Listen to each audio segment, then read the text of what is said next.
तो आहार प्रबंधन, गर्मियाँ अत्यधिक हैं इस बार, जो तापमान है 46, 47, 48 डिग्री तक जा रहा है। तो आहार प्रबंधन प्रोफेसर कुलदीप हैं, गांव है इसराना और ज़िला है आपका महेंद्रगढ़। और यहाँ पर भी खोर में अगर नांद में अगर आप देखेंगे तो इनकी जो साहिवाल और थार पारकर पर ये काफ़ी अच्छी ब्रीडिंग कर रहे हैं। और उनको ये तरबूज जो है वो क्यों खिलाया है, किस रेट पर इनको मिला है और इसको खिलाने के क्या कुछ फ़ायदे हैं, तो आहार प्रबंधन के लिए मैं आपसे लेकर के चलता हूं। युवा साथी हैं प्रोफेसर कुलदीप जी। सर आचार्य जी बताएं, संस्कृत के आप काफ़ी अच्छे जानकार हैं, संस्कृत के प्रोफेसर हैं, अभी हरियाणा सरकार के डिपार्टमेंट में कार्यरत हैं। तो मैं आपसे जानना चाहूँगा तरबूज क्यों, ये देखिए सर अब की बार गर्मियाँ बहुत ज़्यादा हो रही हैं सर।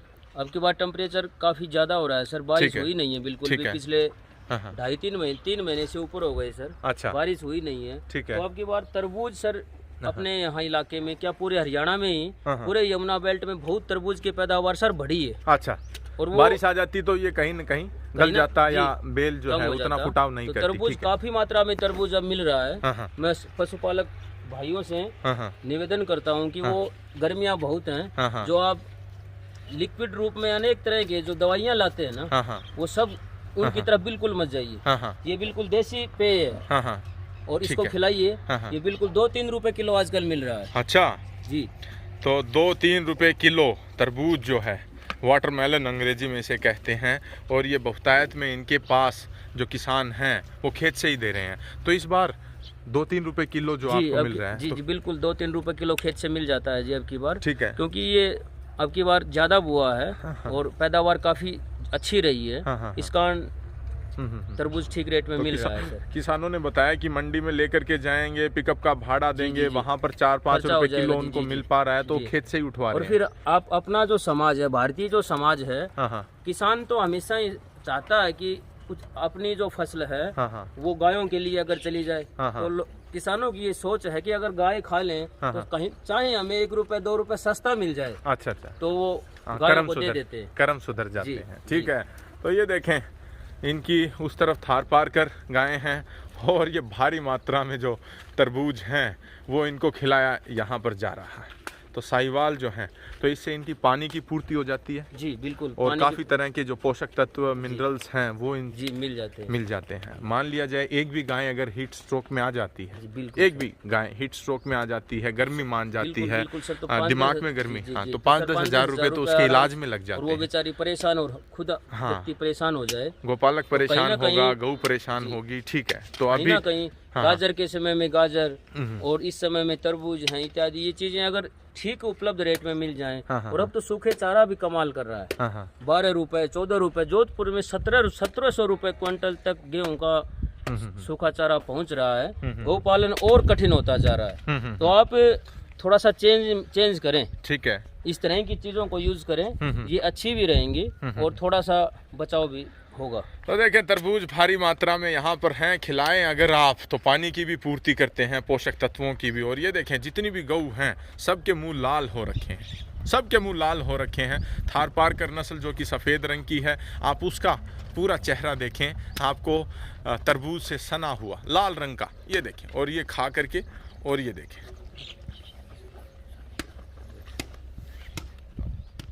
तो थार पारकर नस्ल ये देखें, काफ़ी भव्य, काफ़ी सुंदर ये नस्ल है भारतवर्ष की। अपनी सुंदरता, शालीनता और दूध उत्पादन क्षमता, इन गुणों के लिए ये विश्व ख्याति इस नस्ल को मिली है, विश्व ख्याति। भारतवर्ष में आज साहिवाल और थार पारकर इनके प्रति एक जुनून जो है वो हर राज्य से जो भी गोपालक हैं उनमें देखने को मिलता है। स्वामी करमवीर जी के पास गए, उन्होंने भी 5-7 अच्छी बछड़ियाँ जो हैं वो नस्ल के लिए बुलाई। तो ये देखें इन्हीं के बेटे हैं। ठीक है जी, बताएं, जानकारी दें सर। थार पारकर नस्ल के प्रति इसका जो रंग है और जो इसकी शालीनता है, उसके कारण थार पारकर के प्रति रुझाव लोगों का बहुत बड़ा है। और टेम्परेचर में सर, आज के इस टेम्परेचर में इससे अनुकूल और कोई गाय है ही नहीं। ये बिल्कुल तो ग्लोबल वार्मिंग ये एक पूरे विश्व के सामने एक उभरती हुई चुनौती है। जैसे जैसे ग्लोब का जो तापमान है, विश्व का तापमान ऊपर बढ़ेगा, एचएफ जर्सी तो पीछे छूट जाएंगी, क्योंकि उनकी तापमान सह पाने की जो क्षमता है वो बिल्कुल शून्य है, क्योंकि वो ठंडे प्रदेश, ठंडे जलवायु की वो नस्लें हैं। उसके ठीक विपरीत थारपारकर जो नस्ल है, ये इतनी मरु प्रदेश, मरुस्थल से निकली हुई ये नस्ल है। बाड़मेर, जैसलमेर, बीकानेर, जोधपुर में ये मूलतः पाई जाती है। और वहाँ पर तापमान देखें, और तापमान भी नहीं। अभी बीएसएफ की एक वीडियो देखी जिसमें हमारे बीएसएफ के जो जवान जो थे वो जलती हुई इस रेत में पापड़ सेक रहे थे। तो उस रेत में ये मूलतः पाई जाती है। बिल्कुल सर, गर्मी तो ये महसूस करती ही नहीं है। जी सर जी, 55 टेम्परेचर तक भी इनको असर नहीं होता है। हाँ हाँ हाँ। अब भी देख रहे हैं सर, टेम्परेचर 48 का जा चुका है, परंतु भरी दोपहर में 1 बजे 2 बजे जब मैं आके देखता हूँ कई बार, तो ये बाहर बैठी मिलती हैं। जी जी, बाहर बैठती हैं धूप में। ये इनका स्वभाव है। तो ये देखें, यहाँ पर हैं, कुछ अंदर हैं, और इनका जो नंदी महाराज है वो मैं ज़रूर दिखाना चाहूँगा। ये देखें, साहिवाल में भी इन्होंने प्राकृतिक गर्भाधान के लिए जो नंदी है वो व्यवस्था की है। उसकी बछड़ियाँ ये देखें जो सामने से गुजर रही हैं, उसको ज्ञापन करवाने के लिए अभी वो नंदी लेकर के आए हैं। और थारपारकर के लिए इनके पास एक काफ़ी मजबूत और काफ़ी अच्छा जो नंदी है थारपारकर का। जी सर, ये इसका जन्म चांदन से है सर। अच्छा। 2012 में या 13 में जब सर बीसवाल फार्म शुरू किया गया, तो ये बीसवाल फार्म में जो पहली खेप आई थी सर चांदन से 10 गाय लगभग, उनके साथ ये बछड़ा आया था। अच्छा।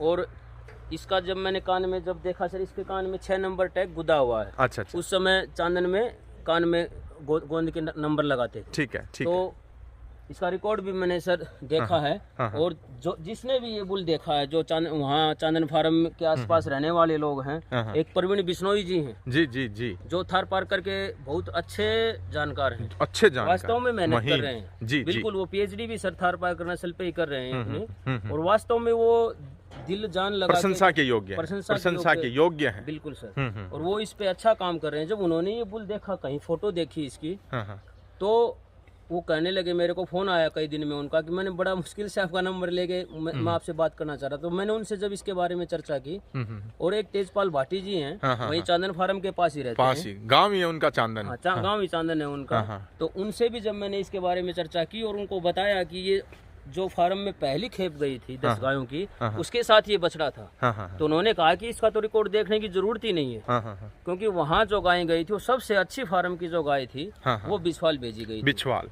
तो बिछवाल सेंटर है बीकानेर में, बीकानेर में शायद। और वहाँ पर जब उसको स्टार्ट किया गया, शुरुआत जब उसकी की गई, तो उन्होंने जो अच्छी गोधन थी, अच्छे जो नंदी थे, वो चांदन से उन्होंने निकाले थे उस समय। भरपूर टिपिकल थारपारकर का जो कैरेक्टर। इसके सींग बिल्कुल मोटे सींग, और साइड में बिल्कुल बड़े अच्छे। तो ये देखें, थारपारकर नस्ल की भी गोधन इस बाड़े में है। सेग्रीगेशन इनका देखें, और इतनी ही गोधन और इससे भी ज़्यादा जो है साहिवाल की वो उस तरफ है। और कुछ थारपारकर अंदर भी हैं। और शेड आप देखें, इस तरह से व्यवस्था करना ये कोई हंसी खेल नहीं है एक इंसान के लिए, और अपनी आर्थिक क्षमताओं में इनको इस तरह से विकसित करना।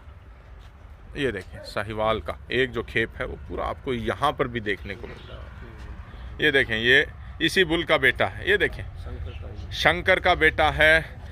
शारीरिक बनावट काफ़ी अच्छी, और इस तरह की प्रोजेनी जो बछड़ियाँ भी देखी, वो बछड़ी भी उसी की है। जी। और ये देखें, सोने की तरह दमकता हुआ गोघृत, जो वेद शास्त्रों में लिखा गया है कि गाय का घी जो है वो कर्जा करके भी खाना चाहिए, तो वो इस दृष्टि से उन्होंने लिखा है कि कर्जा अगर आप स्वस्थ रहेंगे तो फिर भी उतार देंगे, लेकिन अगर आपका स्वास्थ्य चला गया तो शायद आप जीवन में कुछ नहीं कर पाएंगे। तो इन्हीं गायों का घी आप जो तैयार करते हैं वो यहाँ पर है। तो पिछली बार जो घी की आपके पास डिमांड आई, तो उसमें तो 20 किलो 50 किलो इस तरह से मांग रहे थे। तो आपके पास कितना होता है महीने का? लगभग 2 से 3 केजी घी प्रतिदिन का है। ठीक है, तो महीने का तकरीबन 50 60 70 80 के आसपास। ठीक है, तो इस तरह का घी।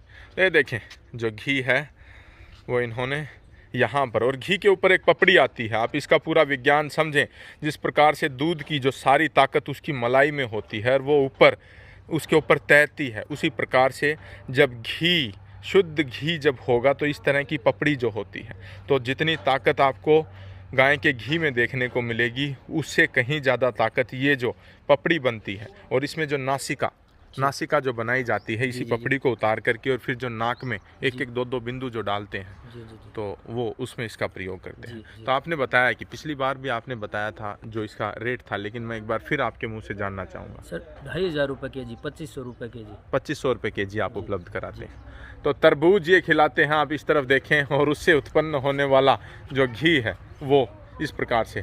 तो जो बड़े शहरों में है TBOF, two brothers organic farmers, 4500 रुपये किलो घी है। हेथा, संजय भल्ला, इनके 3, 3.5, 4000 रुपये किलो। 4000 ऊपर से ऊपर सर। ठीक है, तो आने वाले समय में आपने कहा कि अगर डिमांड ज़्यादा रही तो आप भी जी जो इसकी व्यवस्था के अनुसार सर। जी ठीक है, रख दें, भिजवा दें, ले जाएं।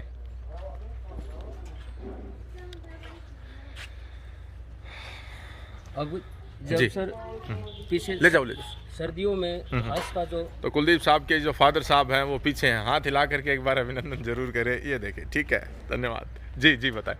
सर्दियों में जब सर हरा चारा चलता है ना, तो घी का रंग ज्यादा पीला आता है। अच्छा। और जब हरा चारा नहीं चलता है उस समय ठीक है घी के कलर में थोड़ा रंग में फर्क हो जाता है। अच्छा जी ठीक है, तो ये फेरबदल हमें सीजन के हिसाब से और दाने चारे के हिसाब से भी देखने को मिलता है। CCBF सूरतगढ़ में 18 केजी दूध का रिकॉर्ड किया हुआ है। ठीक है, और ये 3 थन में वहाँ से लाया था सर मैं। 3 थनी, ठीक है, 3 थनी। और यहाँ भी सर इसने 14+ दूध दिया है। अच्छा। और इसकी जो CCBF की वेबसाइट है सर, वहाँ इसकी फोटो लगी हुई है। अच्छा, वहाँ की बहुत अच्छी गाय रही है। तो ये जो गाय आप देख पा रहे हैं थार पारकर नस्ल की, इसी की जो एक छाया चित्र है वो CCBF, central cattle breeding farm, Bharat सरकार का एक कैटल ब्रीडिंग फार्म है, थार पारकर नस्ल के ऊपर काम कर रहे हैं सूरतगढ़। तो वहाँ पर उन्होंने अपनी वेबसाइट के ऊपर, साइट के ऊपर लगाया हुआ है।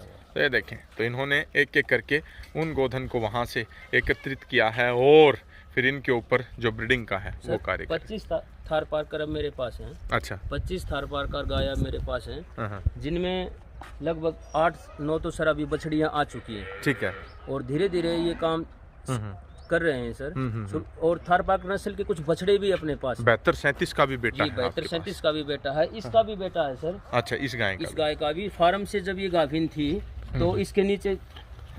ठीक है, ये देखें, अगर आप थन और टिट्स क्वालिटी को जानते हैं तो देखें आप, काफ़ी सुंदर इसकी अडर क्वालिटी है। हालांकि एक थन का नुकसान इसके उस तरफ जरूर हुआ है। उस तरफ है जी, उस तरफ। ये देखिए, इस थन का नुकसान हुआ है। 3 थन जो हैं वो अभी भी सर्विसेबल हैं, सर्विसेबल। जी, ये वहाँ से सर गाभिन आई थी।